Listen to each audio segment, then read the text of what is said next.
Вы знали, как ремонтируют вашу технику JCB? Вот на таких машинах к вам выезжают на выездной сервис, которые укомплектованы всем необходимым оборудованием. А это стационар, в который либо приезжают сами клиенты, либо сюда привозят очень тяжелые случаи. Например, здесь у нас находится на капитальном ремонте телескопический погрузчик JCB 540-170.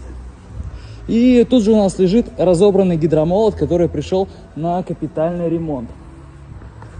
И машина, которая приехала на диагностику, JCB 30X, на разборку и проверку заднего распределителя.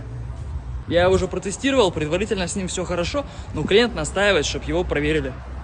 Нужен ремонт или новая техника, пишите в Telegram.